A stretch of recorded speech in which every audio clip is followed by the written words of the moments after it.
I can confirm that the cumulative total number of cases in Victoria is now 10,931. That's 397 more than we reported yesterday. The breakdown of those cases is 37 that are linked to outbreaks and other complex cases, and 360 that are under investigation by our public health team. That is a very significant number of new cases, and whilst there's always a temptation to try and read trends into these numbers, there is a growing concern in relation to the number of community transmission cases within that data. I'll return to that in just a moment. In the meantime, can I indicate to you that there are now 116 people who have passed away as a result of this global pandemic. That is 3 further deaths since our last report. A man in his 80s, a woman in her 80s, and a woman in her 90s. We send our condolences, our best wishes, our support to each of those families. This will be an incredibly difficult time for them, and we hope there is some small measure of comfort knowing that we are with you and that we send our best wishes to you.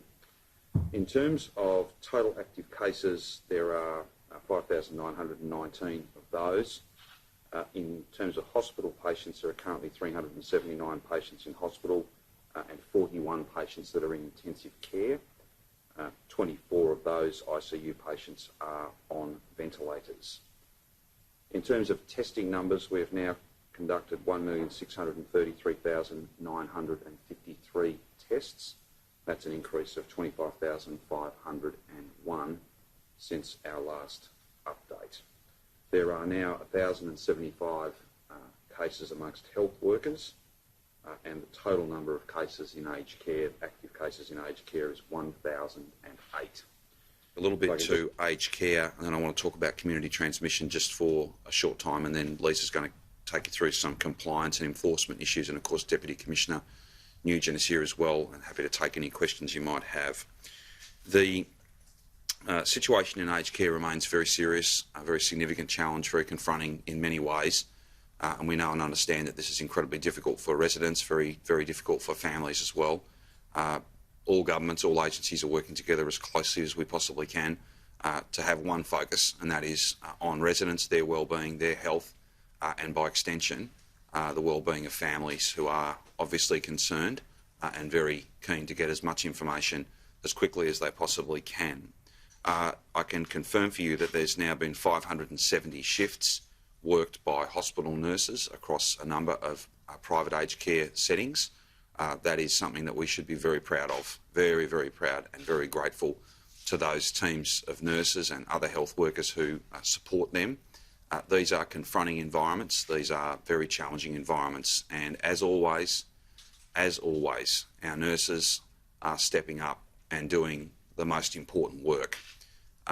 To all those Victorians who are not following the rules, and it's by no means the majority, the vast majority of people are following the rules, and we're deeply grateful to you, but to those who are not, you need to just think for a moment.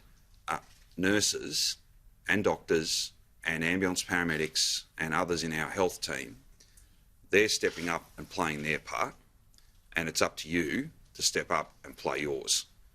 This will not end anytime soon if people don't follow those rules. And I don't want to detract from those who are. We're very grateful to them. And it's lots of different contributions in lots of different ways. But for those who are not doing the right thing, and Lisa, I think, will speak to some quite amazing examples of that sort of behaviour, all you're doing is contributing to the spread of the virus. And whether you want this to be over sooner, whether you want to avoid a fine, whether you want to protect your family and every family, or whether you honour the work that our healthcare workers do, our heroes do, then you've got to make much better choices than have been made in recent times. Just before I hand to Lisa on community transmission, can I indicate that of those active, this always lags a day behind because those cases that we're investigating, obviously it takes some time to investigate those. But we can, as a result of that effort, so that'll be from recent days, confirm that there's an additional 49 cases, mystery cases, 49 cases where we simply cannot track back what the index case is. What's the zero case? Where did it start? Where did those people get it from? Now, the challenge with that, of course, is they are a mystery, and this is all about trying to know as much as you possibly can, as much intelligence and evidence and data as you possibly can.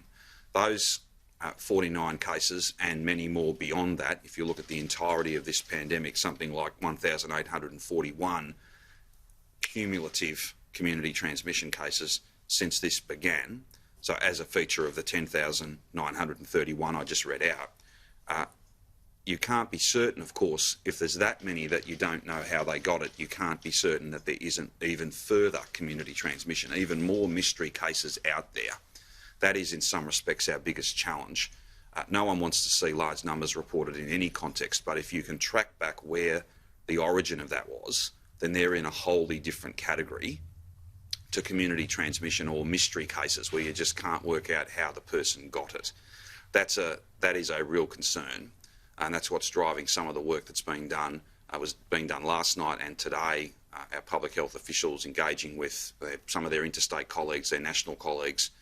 It's a very significant group of experts that are working through those particular community transmission numbers and doing not just modelling, but looking in very fine detail at all of that data. Today is not the day to announce any further steps, but that work is under active, that is an active process. We are giving due consideration to a whole range of different options, and when I'm in a position to announce decisions that I've made, then of course I will do that, and we'll take any and all questions about that at that time. But I know 49 doesn't seem a very large number, but I'd just say to all Victorians that 49 where you can't be certain how they got it, that can mean there are many more than 49 out there that have very mild symptoms or no symptoms at all, can be at the height of their infectivity and be infecting other people, even unbeknownst to them. That's the real challenge here. It is a silent enemy. It is a very cunning enemy as well. But particularly those community transmission cases, they are of greatest concern to us. And that's why we find ourselves deep into a process to evaluate these things. And we can't rule out further steps being taken. They'll be taken because that's what's necessary. There'll be nothing else driving it. But when I'm in a position to make further announcements about that, then of course I will.